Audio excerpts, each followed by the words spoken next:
नमस्कार मित्रांनो, आज खूप दिवसानंतर एक व्हिडिओ बनवण्याचा योग आलेला आहे। योग म्हणजे असा की हे अशोक रोमन म्हणून आहेत, मजुरीचं काम करतात। त्यांना छातीवर नागिन किंवा नागवेडा याला आपण हर्पेस झोस्टर असं म्हणतो। या ठिकाणी आपण पाहू शकता की या ठिकाणी लाल झालेलं, या ठिकाणी नागवेडा झाला होता। नागवेडा झाल्यामुळे 6 दिवसापासून ते त्याच्यामध्ये त्रस्त होते। काही घरगुती उपचार किंवा काही दवाखान्यामध्ये जाऊन त्यांनी काही उपचार घेतले, पण तिथल्या वेदना काही कमी होत नव्हत्या। माझ्याकडे आले, मग मी त्यांना रक्तमोक्षण, व्हॅक्युपंक्चर ही उपचार पद्धती कशी असते, काय असते, सगळं त्यांना व्यवस्थित समजून सांगितलं। त्यानंतर ते त्यासाठी तयार झाले आणि आपण पाहू शकता की या ठिकाणी चिकटपट्टी लावलेली आहे।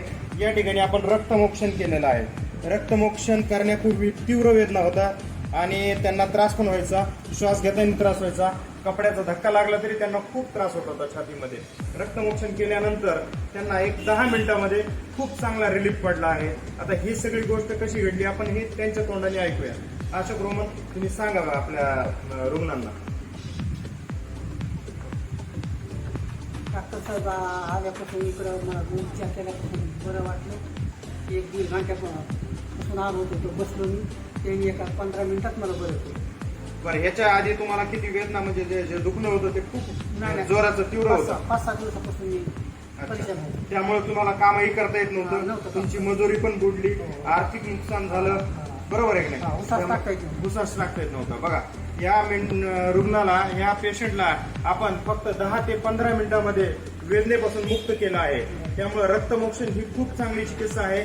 भरपूर आजारावर आपण त्याचा उपचार करू शकतो आणि त्याने भरपूर पेशंटला वेगवेगळे व्हिडिओ मार्फत मी बनवत असतो आणि ते व्हिडिओ पाहून आपल्या लक्षात येईल की ही रक्तमोक्षण जी उपचार पद्धती आहे आपली पुरातन आपल्या पूर्वजांनी सांगितलेली, त्यालाच आपण थोडं मॉडिफाय केलं, त्याला आपण व्हॅक्युपंक्चर असं म्हणतो आणि ही उपचार पद्धती करून ते वेदनेपासून पूर्ण मुक्त झालेले आहेत। याचा अनुभव त्यांनी स्वतः घेतलेला आहे। धन्यवाद।